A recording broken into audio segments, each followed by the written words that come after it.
Hello, guys, and welcome to another episode of National League South talk show. I'm once again joined by Connor. Welcome back, Connor.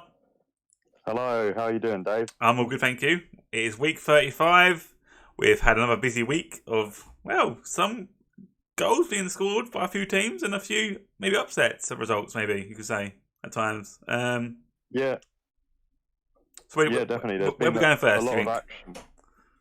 I think looking at top of the table, you've got to look at, I guess, Maidstone and Dorking both showing why they're in those No, top spots, 100%.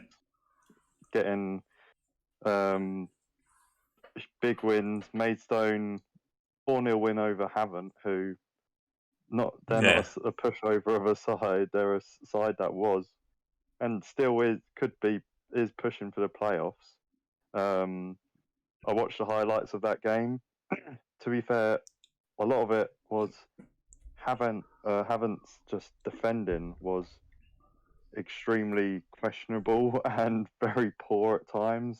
They just allowed way too. I think it was just sort of the case. The centre backs had a very poor game, a very poor penalty to give away. They just allowed Barham of Yeah. Maidstone Blimey. to Hat trick as well. run.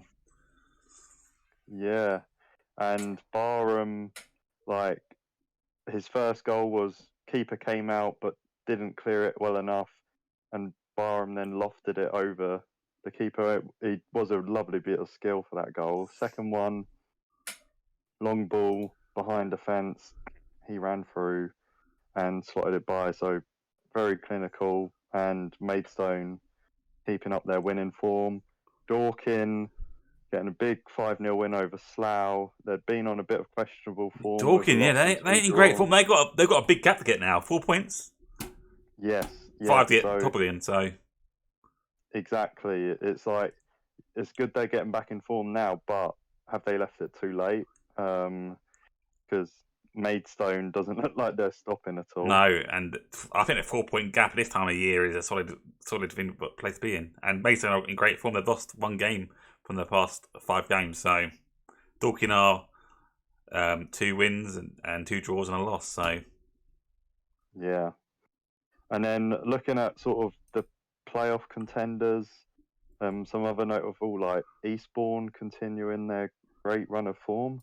Like I think they're on like 5 or 6 wins in a row now, and which of a side which I think to a lot of opposition fans don't look anything particularly like special at times, but they just keep on grinding out these wins, and they've been very solid. They're not a massively high scoring team, but they just keep grinding out these wins. Um, some other notable like movement at the top, Hungerford starting in to get into some winning ways after they were on a yeah, fairly bit of a bad streak at one point. They're yeah, now 2 games in the lead, but still looking at that fight over the seventh fight for seventh, because there's such a big gap between sixth and seventh, it's quite 7 mad, points. really, But isn't then it? It's quite mad. yeah, but then you look from seventh all the way to even like 12th. There's only five Yeah, I five agree with points you. in it. Like, really, that seventh place is still up for grabs. Like, Dulwich could get in there, Chippenham still get in there, St Albans, they picked up their form, they could get in there.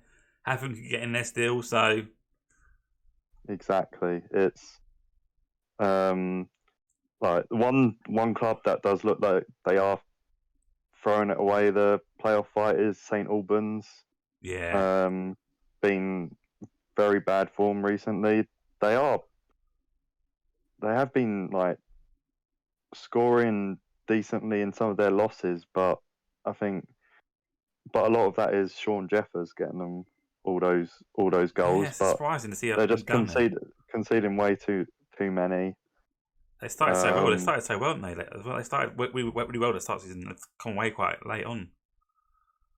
yeah. I think sometimes I guess fatigue Yeah, and stuff can get to teams like that later in the season. And sometimes I think when you're at higher up in the table, I think sometimes it could be a mentality thing for sides as well. But then I guess the other major action all happened down at the bottom end of the table in the week. Yeah. I watched the Billericay game, the highlights of it against Chippenham. I think Billericay will be very disappointed they didn't get a point in that game. They had some very, very good great chances. Like fair play to the Chippenham keeper. He got some great saves in. Billericay's striker, I think it's Akinwande, was causing Chippenham some troubles for a fair bit, but then, Chippenham got a great goal in, and then, to be fair, after they got that goal, it looked like Chippenham were going to be, for a while after that, going to be the side to score again afterwards. So I think Chippenham will be really pleased with that result because that's put them right in contention for playoffs. Yeah. Billericay probably very disappointed because they were on such a good run of form. Then the other notable game, there was Welling-Tonbridge. I think Tonbridge will be really pleased with that win because not only did they get that win on the weekend, they went and got a draw midweek. So that's 4 crucial points for them. It's now put them 7 points clear of relegation. So I think they're going to be feeling pretty comfortable on that. And then there was the game we both went to away to Hemel, which was a real heartbreaker. Yeah, it was. Chelmsford looked the best they had been for a long while. Quite some time. Yeah. And actually, both goals, open play goals, and actually really well created, brilliant goals. Going into half time, you was thinking, I think that was one thing where they let themselves down is they've still got to increase that crucialness because a side like Maidstone or Dorking, they would have probably gone in half time in that game 3-0 with the chances Chelmsford had. But still, when you're around 70 minutes into the game, you're 2-0 up, you can't just go throw in a 2-0 lead in the space of 8 minutes to 2 set pieces, especially when you've got a goalkeeper who's 6'3", 6'4", whatever, and then and you're at 2-0 up, you can bring all your players back to defend those set pieces, but just letting them get it way too easy. Cheap goals. It was cheap goals, weren't really cheap goals you conceded there. It was. So that means Chelmsford's only 2 points above relegation at the moment. Concern. I know that you look at the fixtures that the other team's got. I think Welling's got a hard one. Hard fixtures coming up. But we can't rely on Welling not to get results or points and things like that. So. Yeah. Well, Welling do have Ebbsfleet next. Chelmsford have got Tonbridge. So have to win. Yeah, definitely. And Billericay have got Hampton and Richmond. So I would say Chelmsford has got the easiest fixture in terms of at least getting something out of it. Welling have definitely got the hardest one of that. And then looking at the top of the table, Maidstone have got Chippenham next, and Dorking have also got Chippenham next. But that's because I think there's probably not enough teams in the division. They're playing on playing on separate weekends. And then in terms of playoff spots, any crucial Hungerford, St Albans, Oxford City, Dulwich Hamlet. Some big games there. Yeah, so they're all tight playoff sort of position games. Got Slough, Eastbourne, things like that, and Hemel, Dartford. So, I think it's going to be another really entertaining. Yeah, it's busy 2 weeks now. We got Easter break coming up as well, so busy week coming up. So we've got to play. We play obviously on the Saturday, then play on Good Friday, then play on Monday. So it'll be a busy week where There'll be derbies going on as well. Things so we got a big show in the next few weeks about all this game time going on. But who are your favourites to go up right now? Who say are looking to go up? I would say, for me, watching games recently and just how determined they look to get the wins, even though they've had red cards in some games, it's got to be Maidstone. Yeah.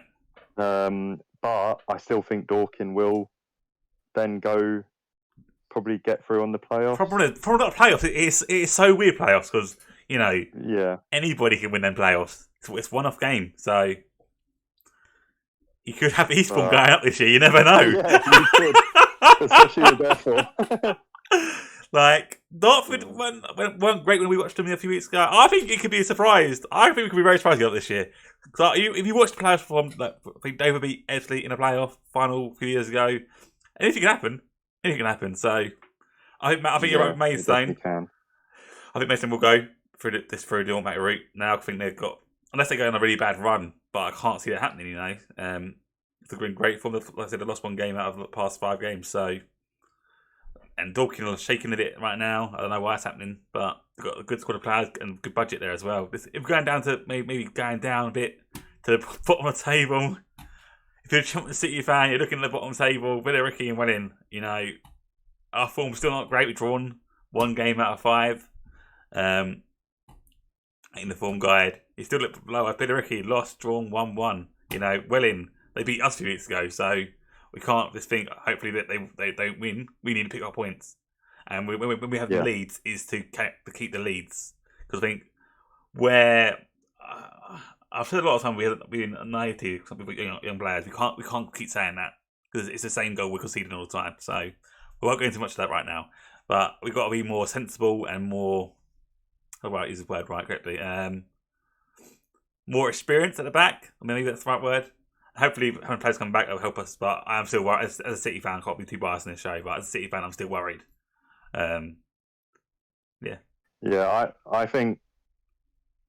I still do think it's going to be Welling. I think, come the very end of the season, things like goal difference over the course of the full season and things like that do sort of end up reflecting somewhat in the league positions. Yeah. And with Welling's goal difference as bad as it is, I think they are going to be the side that do go down, but touch wood, it's not chumps wood. Hopefully. Anything can happen. Touch wood, touch some sort of wood. But hopefully, yeah. So is that it today, Connor? Is that it? That is it. Once again, if you enjoyed today's video, make sure you comment, you share, you like it. If you like the stuff, you want to see more of this content on this lovely show, make sure you subscribe as well. Guys, thanks to Connor once again coming in. Connor, thank you. Thank you. And we'll see you guys next week.